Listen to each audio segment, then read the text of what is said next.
Shalom, perkenalkan nama saya Putri Marsana Bariut, kelas F semester 2, program studi Pendidikan Agama Kristen, kampus Institut Agama Kristen Negeri Kupang.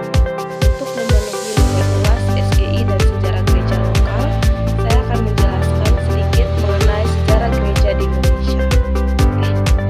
Sejarah gereja di Indonesia sangat panjang dan beragam. Berikut beberapa perkembangan gereja di Indonesia. Yang pertama adalah sejarah perkembangan gereja di Indonesia. Masa awal kedatangan gereja Katolik di Indonesia pada abad ke-16 sampai dengan ke-17. Zaman Portugis 1500-an. Injil pertama kali masuk ke Indonesia melalui bangsa Portugis pada awal abad ke-16, terutama di Maluku atau Ternate dan Ambon. Misionaris Katolik seperti Franciscus Xavier 1546 mengabarkan Injil di Maluku. Gereja Katolik dibentuk di bawah pengaruh misi Portugis dan Ordo Jesus Jesuit. Zaman Belanda 1600-an.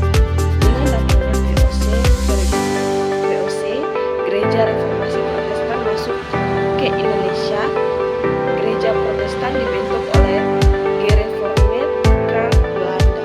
VOC sangat mengatur kegiatan gereja dan agama yang digunakan sebagai alat politik. Yang kedua, masa sending dan pekabaran Injil, abad ke-19 sampai abad ke-20.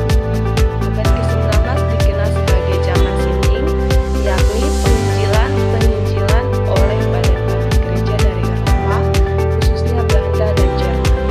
Beberapa organisasi penting seperti NSG di Maluku dan Minahasa, juga RMG Jerman bekerja di Sumatera, Kalimantan, dan Nias, di daerah Jawa dan Bali juga. Banyak misionaris mendirikan sekolah di rumah sakit dan menciptakan aksara lokal.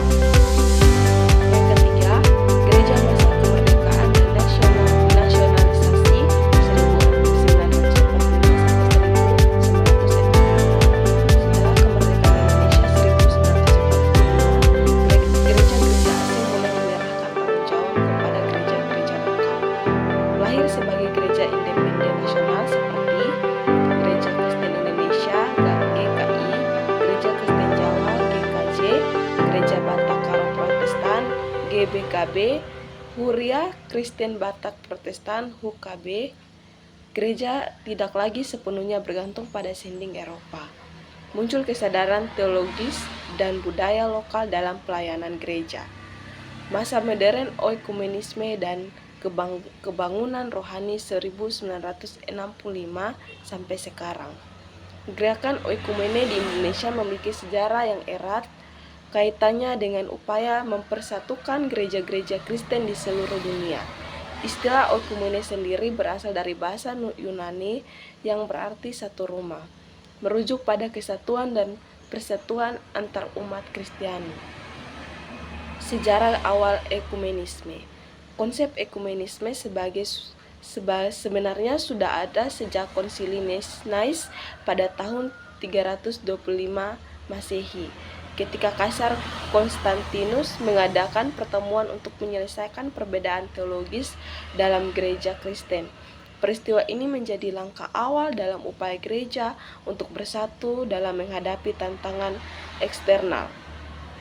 Perkembangan di Indonesia. Di Indonesia, gereja Kristen Oikumene di Indonesia didirikan pada tanggal 29 Juli 1979 di Depok, Jawa Barat. GKO merupakan kelompok gereja Kristen Protestan yang bertujuan untuk mempersatukan gereja-gereja Kristen di Indonesia dan menjalankan fungsi gereja secara utuh. Tujuan kegiatan GKO bertujuan untuk mempersatukan gereja-gereja Kristen di Indonesia dan menjalankan fungsi gereja secara utuh, termasuk persekutuan, pelayanan kasih, dan kesaksian. GKO juga aktif dalam memberikan renungan harian dan menyelenggarakan kegiatan keagamaan lainnya. Demikian hasil presentasi saya. Sekian dan terima kasih.